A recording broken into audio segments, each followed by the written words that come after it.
Hindi muna pumalaot ang ilang mangingisda sa Batangas City ngayong araw dahil sa kakaunting huli ng isda sa dagat. Samantala, lubog pa rin sa baha ang ilang barangay sa Nauhan, Oriental, Mindoro. Ang detalye sa report ni Denise Abante.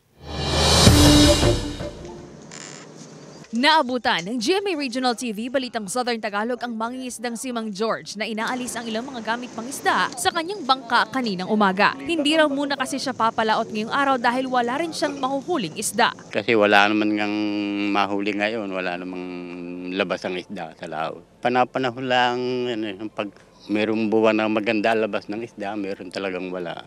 Kaya gayon na lang ang buhay ng mag-iisda dito. Kalmado ang dagat at halos walang mga pumapalaot sa bahaging ito ng Barangay Pinamukan, Batangas City kaninang umaga. Wala namang nakataas na gale warning sa Batangas kaya maaaring maglayag ang mga sasakyang pandagat na may bigat na 250 gross tonnage pababa ayon sa Coast Guard. Wala po tayong gale warning dito sa AOR ng Batangas. Dito lang po sa may part ng Quezon na eastern seaboard ng Southern Luzon. Maging mapagmasid po sa ating panahon. Ayon sa Pag-asa, asahan na rin na magandang panahon ngayong araw ngunit patuloy pa ring umantabay sa magiging lagay nito sa mga susunod na araw.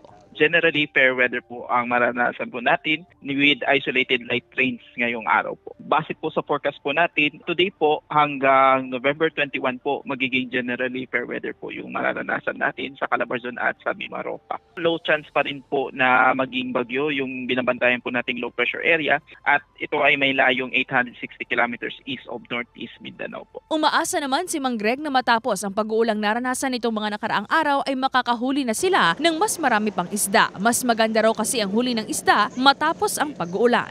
Nalabo ang tubig. Kami nga ito ang tuwa pagkakatapos ng bagyo, nagpapahuli yung isda. Pero pagka ganitong normal, wala kaming mahuli. Kami ito ang tuwa pagka yung maulang ganyan. Tapos pagtila yun, palautan na kami.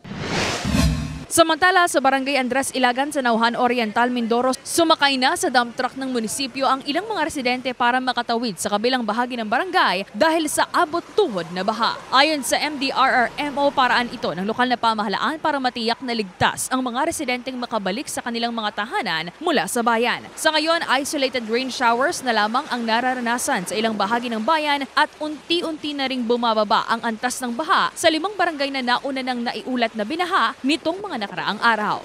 Kasama si Kel Ravaca, Denise Abante, Balitang Southern Tagalog.